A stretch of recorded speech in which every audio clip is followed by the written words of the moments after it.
Voilà, dernière ligne droite dans la préparation du TSIA 2023.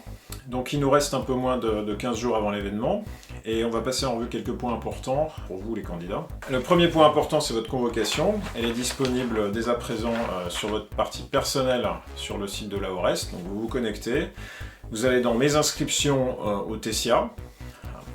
Ensuite, vous avez l'inscription qui s'affiche avec le centre d'examen. Vous cliquez sur le petit bouton, la petite flèche tout à droite qui va vous donner les détails de votre inscription et là vous allez trouver un lien vers votre convocation.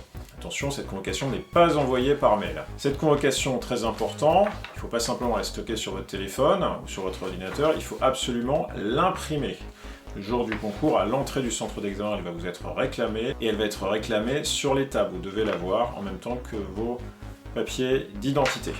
Alors sur cette convocation, une information importante, c'est le numéro de candidat qui vous a été attribué. Ce numéro est constitué de 4 lettres et d'un chiffre, et c'est ce numéro de candidat qu'il faudra reporter sur les en-têtes d'identification des feuilles réponses au TSIA. Pour les candidats qui composent dans les centres situés à l'étranger, il faut en plus de cette convocation venir avec un certificat de scolarité dans un établissement homologué AEFE du pays dans lequel se situe le centre d'examen.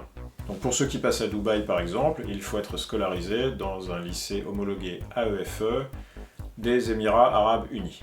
Alors autre point important, votre numéro Parcoursup. Il y a eu beaucoup de questions qui ont été posées.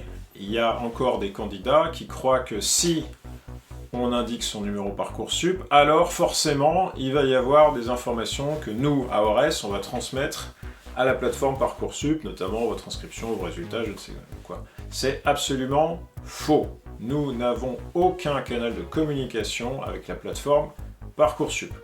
Si vous ne mettez pas votre numéro Parcoursup, vous empêchez concrètement que le système de vérification des résultats, qui est décrit dans une autre vidéo, puisse s'appliquer à vous.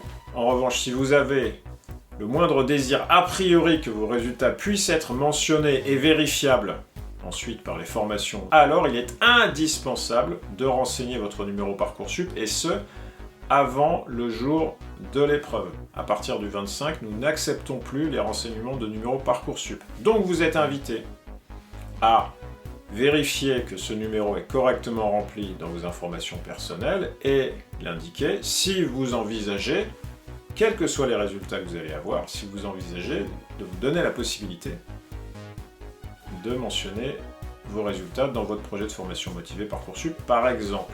Quant au service de vérification, son activation et sa désactivation peuvent être faites à n'importe quel moment dans le processus. Donc vous gardez la main sur la faculté d'utiliser ce service ou non. Évidemment, il vaut mieux l'utiliser. Ça ne vous engage en rien à mentionner vos résultats pour une formation ou pour une autre.